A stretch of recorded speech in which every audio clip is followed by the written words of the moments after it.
बोल मेरे श्री गुरु महाराज की जय। निरत रहे हरि भजन में, श्वास रतन नहीं खोए, सेवा भक्ति प्रेम के हिये लाल संजोए।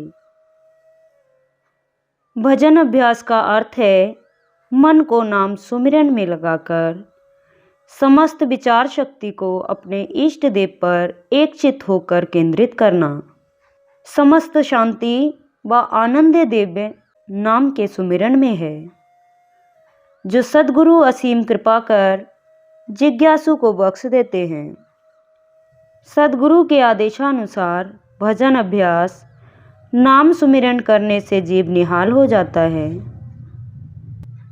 नाम सुमिरन आत्मा की खुराक है। प्रेम सहित व निष्ठापूर्वक किया गया नाम सुमिरन जीव को आत्मिक उन्नति की ओर ले जाता है। हर पल परमात्मा के जलवे से जीव आनंद विभोर रहता है।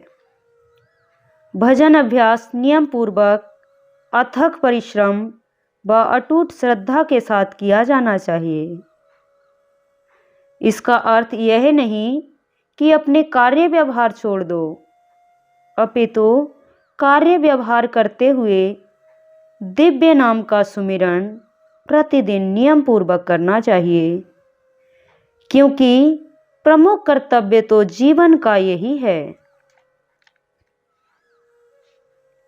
भारतीय ग्रामीण महिलाएं जब दूर किसी नदी या कुएं से पानी भरकर लाती हैं तो उनके पास 3-4 मटके होते हैं।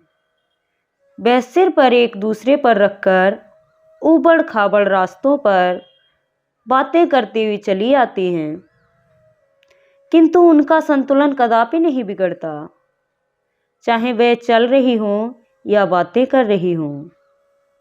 उनका ध्यान अपने पानी से भरे घड़ों की ओर होता है। इसी प्रकार मनुष्य को अपने जगत के कार्य व्यवहार करते हुए अपनी सुरति की धारा को प्रभु नाम में तल्लीन रखना है।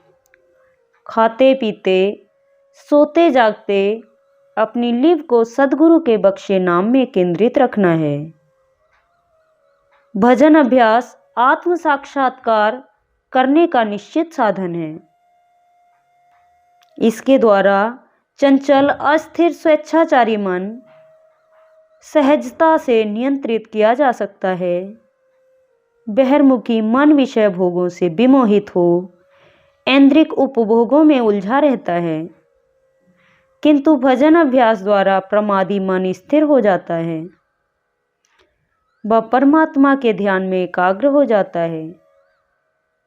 बिना नाम सुमिरन के मदमस्त मन को नियंत्रित करना संभव नहीं है। प्रतिदिन भजन अभ्यास पर बैठने के लिए हृदय में चाह व लगन बढ़नी चाहिए। भजन पर बैठने की तीव्र इच्छा पैदा हो, ऐसी लगन को उत्पन्न करने हेतु संतों महापुरुषों की वाणियों तथा जीवनियों का चिंतन व मनन करना चाहिए और उन पर अमल करने का प्रयास करना चाहिए। हर पल अपने इष्ट देव सद्गुरु की असीम कृपा व दयालुता को याद करना चाहिए, जिससे हृदय प्रेम से भरपूर व भाव विह्वल रहे। सद्गुरु की आज्ञा को हर वक्त शिरोधार्य करना चाहिए कि हर गुरुमुख के लिए 1 घंटा भजन अभ्यास प्रतिदिन करना अनिवार्य है। महात्मा गांधी जी का भी कथन है, दिन के 1 घंटे की प्रार्थना द्वारा मुझे दिन के बाकी 23 घंटों में ठीक प्रकार कार्य करने की शक्ति प्राप्त होती है। अटल इरादा बनाना चाहिए, मुझे निश्चित समय पर भजन अभ्यास पर बैठना ही है, चाहे मन माने या ना माने। अपने मन को कभी प्रेम से तो कभी ताड़ना से अभ्यास में लगाओ। जरा सोचो, अगर तुम किसी को मिलने का समय देते हो और उस समय वहां नहीं पहुंचते, तो क्या तुम अपना वायदा न निभाने की वजह से शर्मसार ना होंगे? इसी प्रकार भजन अभ्यास का समय परमात्मा से मिलने का समय है, तुम्हें अपना वादा निश्चय ही निभाना चाहिए। अगर तुम मन को आदत डालने का पुरुषार्थ करोगे तो निश्चय ही कुदरत तुम्हारी मदद करेगी। प्रेम और लगन से किए गए नाम सुमिरन द्वारा प्रभु का दर्शन अवश्य होता है। परमात्मा प्रेम की डोरी में बंधे प्रेमी के पास आ जाते हैं। इसका एहसास सेवक स्वयं अपने अंतःकरण में कर सकता है। जो भी पल नाम सुमिरन में बीतता है वह सफल है। भजन अभ्यास के लिए किया गया पुरुषार्थ सदैव साधक को भक्ति पथ पर आगे बढ़ाता है। इसीलिए अवश्य ही नियम बनाओ। मन अगर विद्रोह करे तो ताड़ना दो। देखो, चाहे तुम्हें पसंद है या नहीं, तुम्हें नाम सुमिरन करना ही पड़ेगा।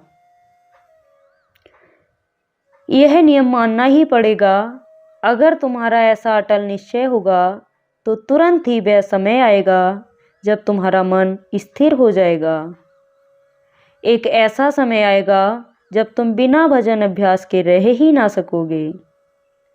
इसके बिना जीवन में अधूरापन लगेगा और तब ही आत्मा में परमात्मा की गरिमा का स्पष्ट आभास होगा। उदाहरणतः जब कोई साइकिल सीखता है तो वह गिर भी पड़ता है। इसका अर्थ यह नहीं कि चूंकि रुकावट आती है इसलिए वह साइकिल सीखना छोड़ दे।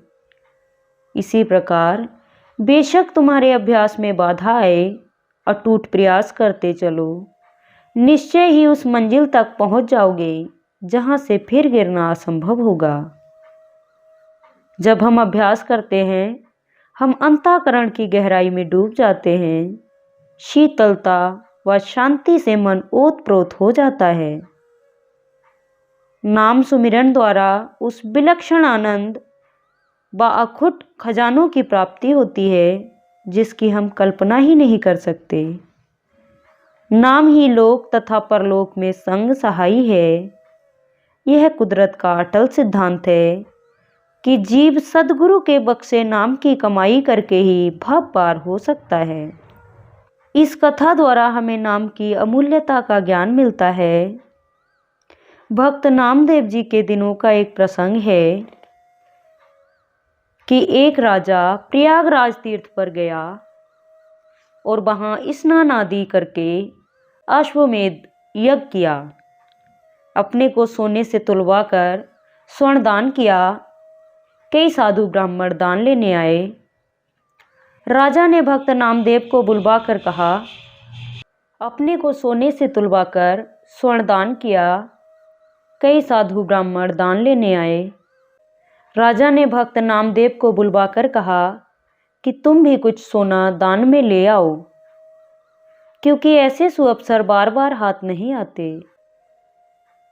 भक्त नामदेव जी समझ गए कि इस अहंकारी को नाम के प्रताप का पता ही नहीं है। इसकी आंख खुलनी चाहिए। भक्त नामदेव जी ने एक तुलसी के पत्ते पर रा का अक्षर लिखकर तुला के एक पलड़े में डाल दिया और कहा कि इसके तोल का स्वर्ण मुझे दे दो।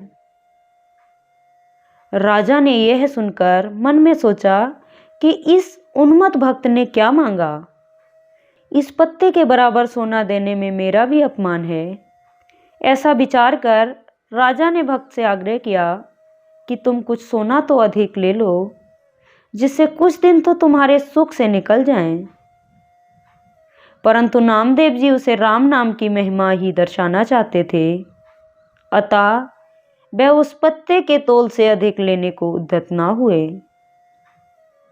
राजा ने विवश होकर पहले उस पत्ते के बराबर का 2 रत्ती सोना डाला तो वहां तुलसी का पत्ता भारी प्रतीत हुआ। फिर उसने 2 तोला डाला, परंतु तुलसी के पत्ते वाला पलड़ा झुका ही नहीं। पुनः छटांक भर डाला, तब भी वही दशा हुई। आश्चर्यचकित होकर राजा ने एक सेर भर सोना चढ़ा दिया, लेकिन वह पलड़ा धरती से ना उठा। अंत में राजा ने 10-15 सेर जो बचा हुआ था सबका सब उसमें डाल दिया। फिर भी देखा कि वह पलड़ा अपनी जगह से टस से मस न हुआ। तब नामदेव जी ने कहा कि आपने यहाँ आकर जितने भी स्नान दान यज्ञ इत्यादि शुभ कर्म किए हैं, उनका फल भी संकल्प करके इस स्वर्ण के साथ डाल दो। राजा ने ऐसा ही किया। फिर भी तुलसी के दल वाला पलड़ा भारी ही रहा। इस पर राजा भक्त नामदेव जी के चरणों में गिर गया और क्षमा मांगकर पूछने लगा कि क्या कौतुक है, इस पत्ते में क्या जादू है। भक्त नामदेव जी ने उत्तर दिया कि इसमें गुरुमति के अनुसार कमाए हुए राम नाम का अभी तो आधा राह है, जबकि इसकी तुलना में भी कोई यज्ञ दान स्नान नहीं ठहर सका। तब पूरे राम नाम की महिमा तो अवर्णीय है। गुरबाणी में भी कथन है, अश्वमेध जगने तुला पुरख दाने, प्राग स्नाने तऊ ना पुजहे हर कीरति नामा, अपने राम है भजमन आलसिया। वही राजा फिर श्रद्धा व नम्रता के साथ भक्त नामदेव जी की शरण में आया और उनसे नामदान लिया। उस नाम की कमाई की और अहंकार रहित होकर अपना कार्य संभाल लिया। ऐसे ही पंचम पातशाही श्री गुरु अर्जुन देव जी कथन करते हैं, एक और जप तप ज्ञान ध्यान कर्म धर्म की सब स्मृतियों का व्याख्यान, योगाभ्यास, कर्म धर्म की सब क्रियाएं, त्यागी बनकर जंगल में फिरना और फिर भी अनेक प्रकार के प्रभु प्राप्ति के लिए प्रयत्न करना, अपार हीरे जवाहरात और रत्नों का दान, यहाँ तक कि शरीर का अंग प्रत्यंग भी धर्म के लिए कटा दें, व्रत नियम आदि का भी पालन, इन सबको तुला के पलड़े में रखें और दूसरी ओर पलड़े में रखें गुरुमति अनुसार जपे हुए एक बार के राम नाम को। और कहते हैं कि समस्त धर्म कर्म एक बार गुरुमुख बनकर जपे हुए नाम की बराबरी में नहीं ठहर सकते। ऐसे बहुमूल्य नाम की कमाई करने से ही श्वास सफल होते हैं और भक्ति की सच्ची पूंजी संचित होती है। जीवन को सफल बनाने का यही एक साधन है। परम संत श्री कबीर साहिब जी का कथन है, कबीर आधि साखी यह कोटि ग्रंथ कर जान, नाम सत्य जग झूठ है, सुरत शब्द पहचान।